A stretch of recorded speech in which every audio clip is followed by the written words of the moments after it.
faz. É, dá erro. Ele pode falar, não, só faça joguinho, só faça joguinho. É. Eu tô vendo aqui o Alexandre Porto, né? Ele tá falando sobre que os algoritmos que fazem a mente humana não podem ser entendidos, né? Eu criei uma tese que explica como funciona a mente humana. É uma das coisas mais simples do mundo, é como se fosse um Android, né? A mente da gente. E em relação à combinação, né? De possibilidades dentro do indivíduo. Mas um ser humano, ele não consegue entender o seu pensamento, ele não consegue entender o pensamento do outro ser humano por uma questão muito simples. A sua inteligência está abaixo da compreensão das funções da sua programação. Porque imagina, uma máquina que tenha autoconsciência de todo o subgrupo das suas programações. Cara, isso é um absurdo. Não tem como algo ser maior do que a sua própria criação. Né? É uma coisa quase impossível. A prova mesmo aqui que existe o planeta Terra e a gente não gasta energia suficiente. E a gente, como posso dizer para você, a gente está pegando todos os recursos e destruindo o planeta porque a gente está tentando evoluir o tipo de energia que a gente gasta. Mas a planta é a coisa que mais gasta energia, é que mais absorve energia. O gado ou os animais vegetarianos que estão na segunda questão da vida, né? Ou as bactérias que se alimentam de luz. Aí depois vem os carnívoros, né? Aí por último que gasta, como fala, que consome muito mais nutrientes e que consegue absorver menos energia é nós seres humanos, né? Então nessa questão aqui, mas voltando aqui à questão aqui, então Alexandre Porto, como é que você faz para você entender alguma coisa?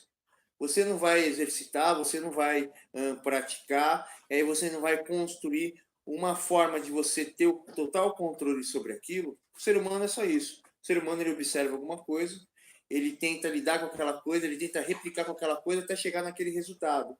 E a mente humana, e aí, Gustavo, tudo bem?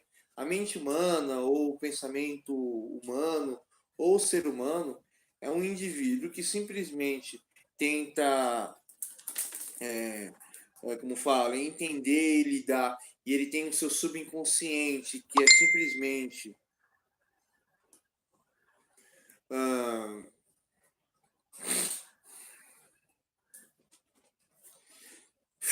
uma pessoa está me chamando aqui, mas depois eu respondo. O ser humano ele é simplesmente uma soma inerencial de um mundo a determinar um objetivo estabelecido, que é a sua consciência, e dentro da sua consciência existe toda uma construção de egos individuais, e isso acaba gerando, como fala, a consciência do indivíduo. Eu tenho a minha tese aqui, ela está no sobre do profeta da destruição lá, né? E o ser humano é só isso. O ser humano é uma soma de variáveis que determina um resultado lógico, que determina uma determinação comportamental, ou fé, ou consciência, né? E essa consciência é o seu estado emocional, a sua verdade. E isso em relação às coisas, ou em relação a uma situação, a um objetivo tal, a pessoa ela vai ter um sentimento que seria a solução daquela questão. Por exemplo, eu quero tal coisa, mas eu não posso como. Então eu vou ficar triste. Eu quero tal coisa e posso, eu vou ficar feliz. Eu quero tal coisa que não acontece, eu vou ficar feliz. Eu quero tal coisa, mas alguém distrai, eu vou ficar com raiva. O algoritmo inteligente do ser humano é muito primitivo. Ó. A parte da razão lógica é muito primitiva e o ser humano não trabalha isso.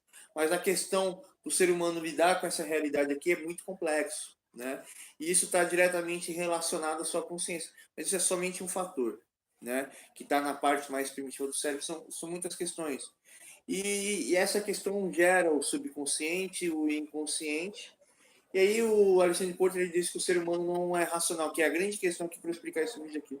O ser humano ele não é racional, ele não analisa as coisas de uma atitude, porque ele tem uma análise, uma construção interna e ele segue essa construção interna. E como essa construção interna fica em relação às coisas. A partir do momento que você entende